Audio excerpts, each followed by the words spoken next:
Ultron! Hulk smash!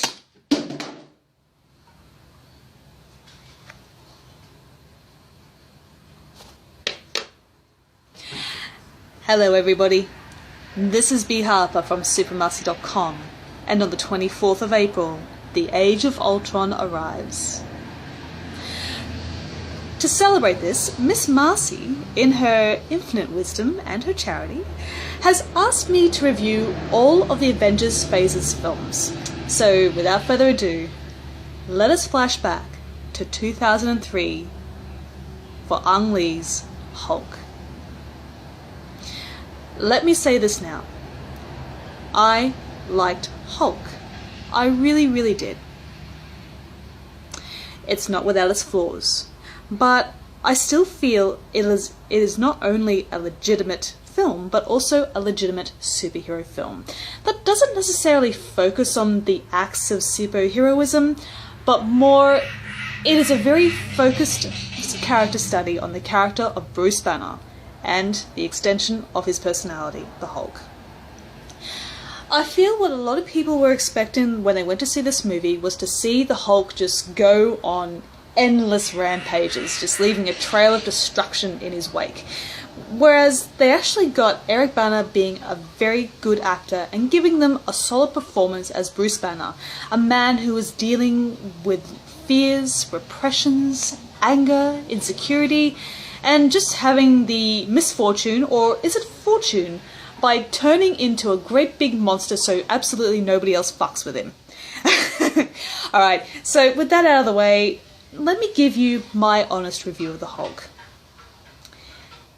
The Hulk works for me as a character study. It works for me as a film that focuses on the characters rather than on the sensationalistic, elements of it. It is, as I said, it's not a film that focuses on the superheroism, it just focuses on the hero himself.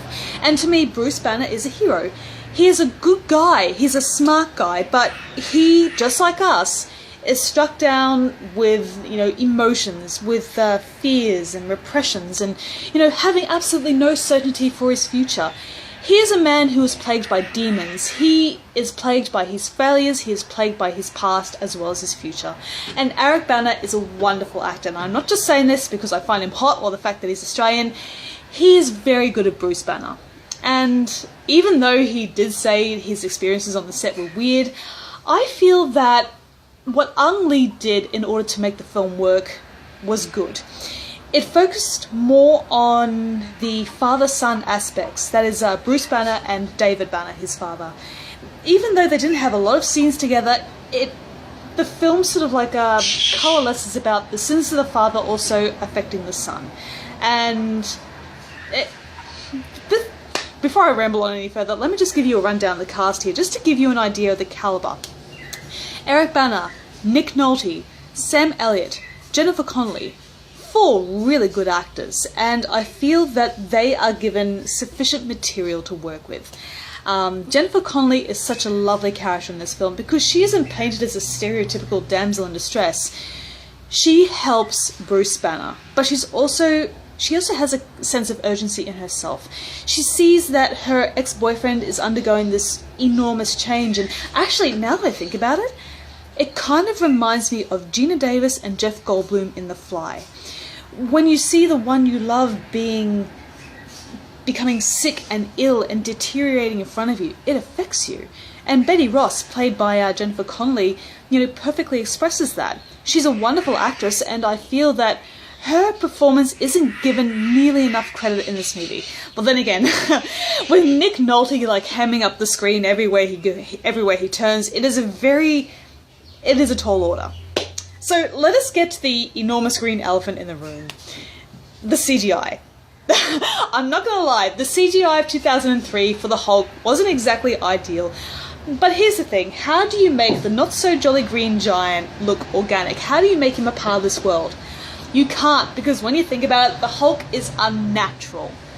He is an unnatural manifestation of natural emotions. And I don't see how you can possibly make him look like the plants, the trees, and the grass, and make him look like a part of the natural world, because he isn't, or rather, it isn't.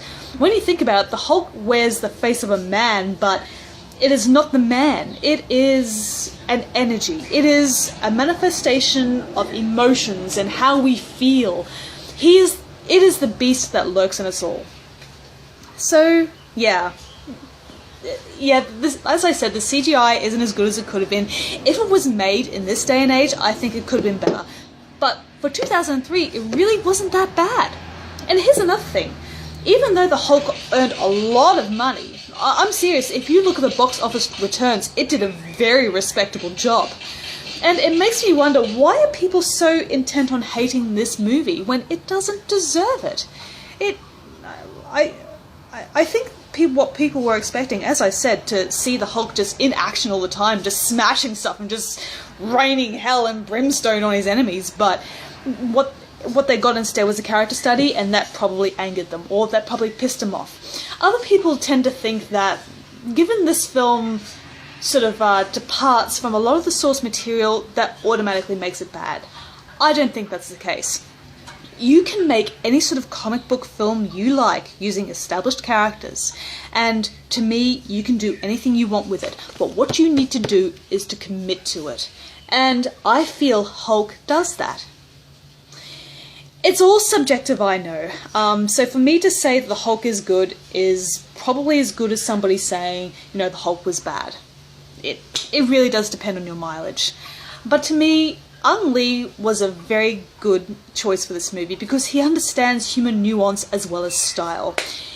He consulted several sort of source materials in order to make the father and son thing work. Like you have Dr. Jekyll and Mr. Hyde, Frankenstein, Faust, Beauty and the Beast. His sources are incredibly eclectic, but I feel for the sake of this film and for the sake of the characters, it works.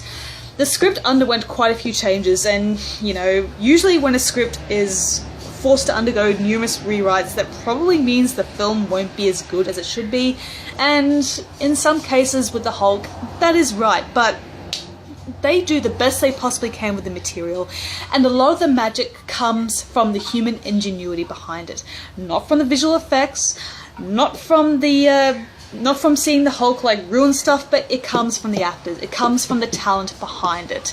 And to me, that's what makes Hulk work. So I'm going to give the Hulk about a 3.5 out of 5. It has its flaws in its pacing, and in some of the CGI does look pretty ridiculous, and it kind of takes you out of the movie. But if you are content to go on this emotional journey with Bruce Banner and just to see him, uncover all these facets of himself and undergo these remarkable changes, not just physically but emotionally, I think it is great. So yes, that was my review of Hulk, as addle-brained as it was. But next time, we are going to talk about Iron Man. Can't wait. See you later, guys. Mwah.